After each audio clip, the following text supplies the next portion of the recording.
पिछली वीडियो में हमने छायावाद का तात्पर्य, छायावाद की परिभाषा, छायावाद के उदय के कारण और परिस्थितियों पर चर्चा की थी। अब इस वीडियो में हम छायावाद की प्रमुख प्रवृत्तियों का अध्ययन करते हैं। देखो, छायावाद की प्रवृत्तियाँ, इसमें सर्वप्रथम है सौंदर्य निरूपण। छायावादी कविता की सबसे प्रमुख प्रवृत्ति सौंदर्य की आनंदपूर्ण अभिव्यक्ति है। छायावाद से पूर्व रीतिकाल, भारतेंदु युग, द्विवेदी युग में सौंदर्य के प्रति स्थूल दृष्टिकोण था। वहाँ शरीरगत एवं मानसिक सौंदर्य को दिग्दर्शित करने में ही उनकी रुचि थी। इसके विपरीत छायावादी काव्य में सौंदर्य के व्यापक तौर पर चित्रण हुआ है। प्राकृतिक सौंदर्य के माध्यम से मानव के आंतरिक सौंदर्य का चित्रण किया है। उनकी सौंदर्य भावना सूक्ष्म, दिव्य और उदात्त है। रीतिकाल में स्थूलता एवं मांसलता का चित्रण था, लेकिन इस युग में इनका पूर्णतः अभाव है। इनका जो सौंदर्य है वह पूर्णतः अशरीरी, अमूर्त, अनश्वर एवं आंतरिक है। उन्होंने नारी के सौंदर्य मूलक गुणों का, जैसे कि लज्जा, हाव भाव, समर्पण आदि का उत्कृष्ट एवं व्यंजनामूलक चित्रण किया है। प्रसाद पंत्र निराला के काव्य में प्रेसी के इस प्रकार के मधुर सौंदर्य के सत्य चित्रण अंकित है। कामायनी में सिद्धा का सौंदर्य देखिए। नील परिधान बीच सुकुमार, खिल रहा मृदुल अधुखला अंग, खिला हो जो बिजली का फूल, मेघ बन बीच गुलाबी रंग। उन्होंने नारी के स्थूल सौंदर्य की अपेक्षा आंतरिक सौंदर्य का चित्रण किया है। जैसे कि आंतरिक सौंदर्य का चित्रण इन पंक्तियों में देखिए।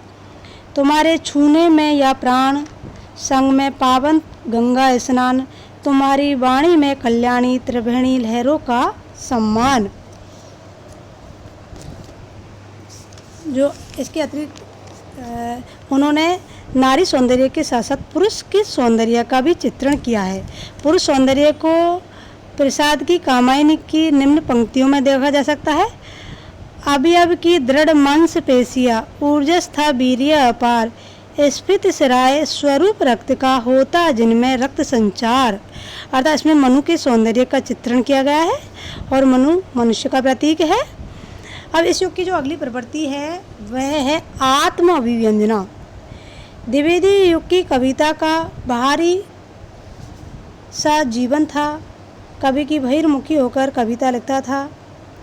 उसमें इतिवृत्तात्मकता थी, किंतु इनकी प्रतिक्रिया स्वरूप छायावादी कवि अंतर्मुखी होकर आत्मगत भावों को लेकर कविता लिखने लगा। कैसे भावों को? आत्मगत भावों को। इन्होंने अपने आत्मगत भावों को ही कविता का विषय बनाया। इन कवियों ने काव्य की विषय वस्तु अपने व्यक्तिगत जीवन से ही खोजने का प्रयास किया। अपने जीवन के निजी प्रसंगों, घटनाओं, व्यक्तिगत भावनाओं को अनेक छायावादी कवियों ने काव्य वस्तु बनाया। छायावादी कविता में जो व्यक्तिगत सुख दुख की खुलकर अभिव्यंजना हुई है। प्रसाद की जो आंसू है, पंथकृत उच्छ्वास नामक कविता इस कथन में पेश की जा सकती है। पंथ ने अपनी प्रिया को मन मंदिर में बसाकर उसे पूजने का उल्लेखनीय चित्रण निम्न पंक्तियों में किया है। क्या किया है? देखो। विदुर उर के मृदु उद्गार से, तुम्हारा कर नित्य नव श्रृंगार, पूजता हूँ मैं तुम्हें कुमारी, मूद दुहरे द्रग द्वार। निराला ने भी शैली के संबंध में अपने विचार व्यक्त करते हुए क्या लिखा? देखो, मतलब उन्होंने क्या शैली अपनाई, किस शैली में चित्रण किया, उस शैली का उल्लेख करते हुए निराला जी क्या कहते हो? मैं शैली अपनाई, देखा एक दुखी निज भाई, दुख की छाया पड़ी हृदय में, झट उमड़ वेदना आई। निराला की भी कई रचनाओं में उनके व्यक्तिगत जीवन का सत्य उजागर हुआ है, जिनमें राम की शक्ति पूजा में राम की हताशा निराशा में कवि ने अपने जीवन की ही हताशा निराशा का चित्रण किया है। क्योंकि कवि को जीवन भर लोगों के जिस विरोध को झेलना पड़ा, उनकी गूंज उनकी कविताओं में सुनी जा सकती है। जैसे जब राम शक्ति की आराधना करते हैं, लेकिन शक्ति रावण का साथ देती है तो राम हताश हो जाते हैं। तो राम की उस हताशा में स्वयं निराला की हताशा चित्रित हो रही है। देखो इन पंक्तियों में देखो। धिक जीवन जो पाता ही आया है विरोध, धिक साधन जिनके लिए सदा ही किया है शोध। और महादेवी का तो पूरा काव्य भी आत्म अभिव्यंजना से परिपूर्ण है। अति इंद्रिय श्रृंगारिकता, इस योग की अगली जो प्रवृत्ति है वह अति इंद्रिय श्रृंगारिकता। द्विवेदी युगीन कविता में अतिवादी बौद्धिकता, नैतिकता के आग्रह के कारण श्रृंगार के प्रति उपेक्षित दृष्टि थी। छायावादी कविता में इनकी प्रतिक्रिया हुई और श्रृंगार को कविता का अंग मान लिया गया। परंतु विशेष बात यह थी, क्या थी इसमें विशेष बात यह थी कि उनके काव्य में श्रृंगार के अमांसल, अशरीरी एवं उदात्त चित्र दिखाई देते हैं। मांसलता नहीं है उसमें, बिल्कुल उदात्तता है। उनमें वासना की गंध का सर्वत्र अभाव है। श्रृंगार के दोनों पक्ष, कौन कौन से पक्ष होते हैं श्रृंगार के? संयोग और वियोग। तो इन्होंने दोनों ही पक्षों का सुंदर चित्रण किया है। वियोग श्रृंगार तो इनका प्रिय था। पंत ने वियोग व्यथा का वर्णन मार्मिक रूप में किया है। वे तो यह मानते हैं कि कविता का जन्म ही वियोग व्यथा से होता है, कि पहले कवि किसी पीड़ा को भोगता है और उस पीड़ा को ही अपनी कविता में अभिव्यक्ति प्रदान करता है। जैसे कि वियोगी होगा पहला कवि, आहा से उपजा होगा गान, निकल कर आँखों से चुपचाप वही कविता होगी अनजान।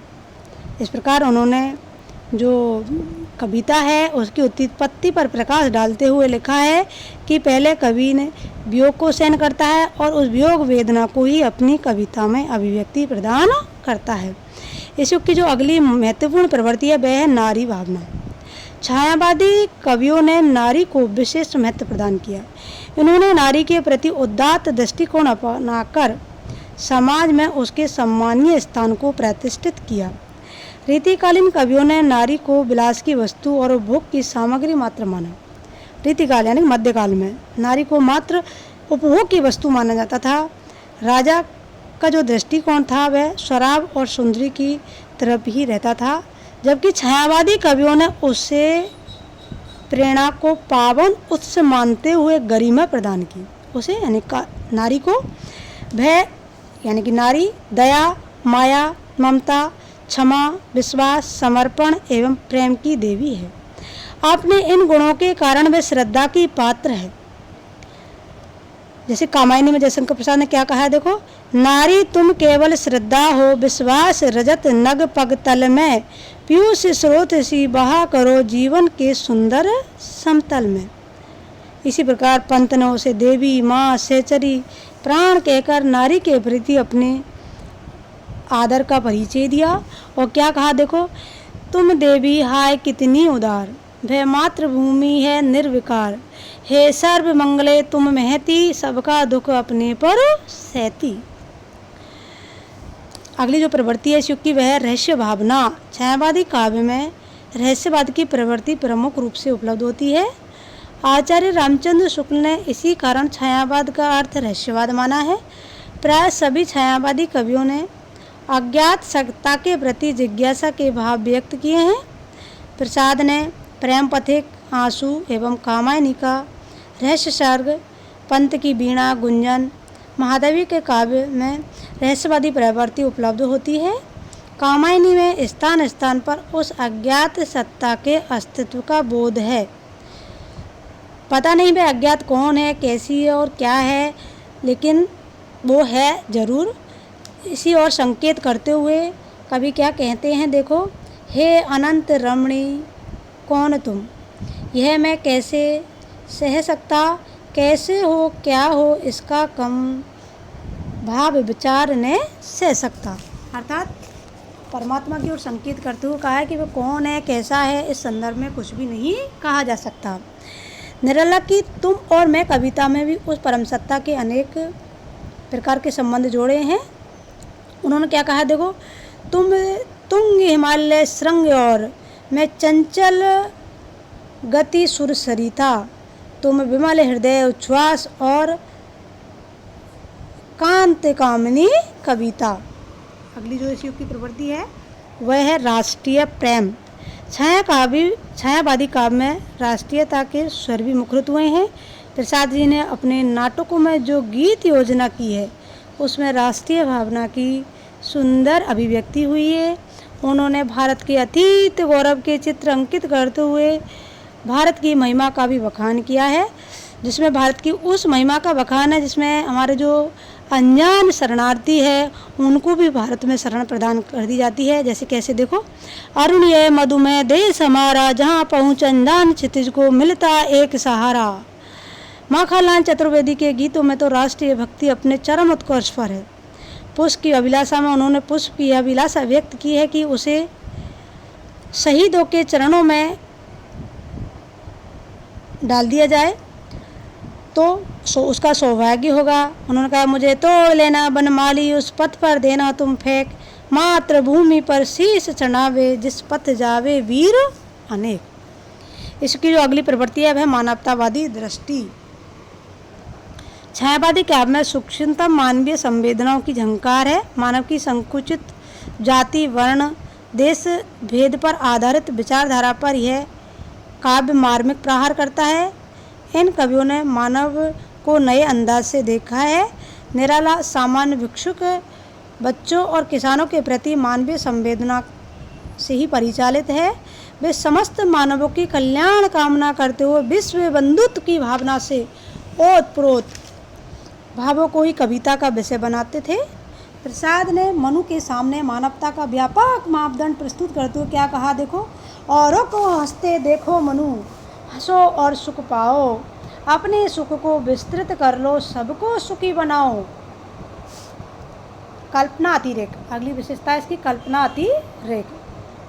वैसे तो जो कवि कविता करता है वह कल्पना का उपयोग करता है, लेकिन छायावादी कवियों ने अंतर्मुखी प्रवृत्ति होने के कारण कल्पना का बहुत अधिक मात्रा में प्रयोग किया है। अपनी जिन भावनाओं को वे समाज में पूरी नहीं कर सके उन्हें कल्पना लोक में प्राप्त करने का प्रयत्न करते हैं। उनका काव्य छायावाद की उच्च काल्पनिक उड़ानों का द्योतक है।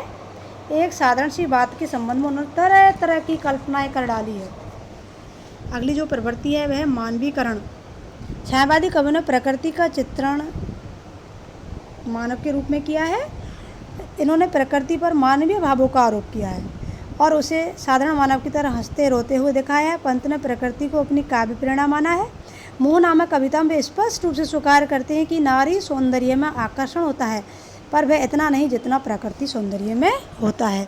इसलिए वो प्रकृति के बारे में कहते हैं, छोड़ ध्रुवों की मधुर छाया, तोड़ प्रकृति से भी माया, बाले तेरे बाल जाल में कैसे उलझा दूं लोचन। अगली प्रवृत्ति है वेदना। छायावादी काव्य में दुख और वेदना भाव की अभिव्यक्ति हुई है। महादेवी तो वेदना की ही कवयित्री है।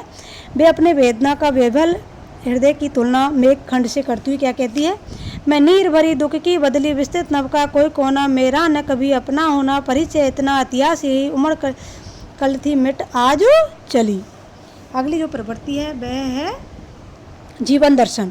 छायावादी कवि ने रहस्य और आध्यात्म की दार्शनिक भूमि पर प्रणयन और जीवन की नाना समस्याओं को प्रकट किया है।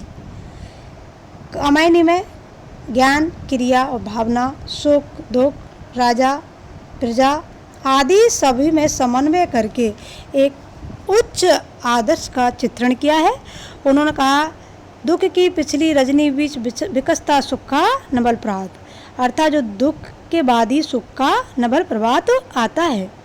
और ज्ञान क्रिया ने संबंध स्थापित करते हुए क्या कहा, देखो, ज्ञान दूर कुछ क्रिया भिन्न, इच्छा क्यों न पूरी हो मन की, एक दूसरे से न मिल सके यही विडंबना है जीवन की। इस प्रकार उन्होंने अपने काव्य में छायावाद की निम्न प्रवृत्तियों का चित्रण किया है।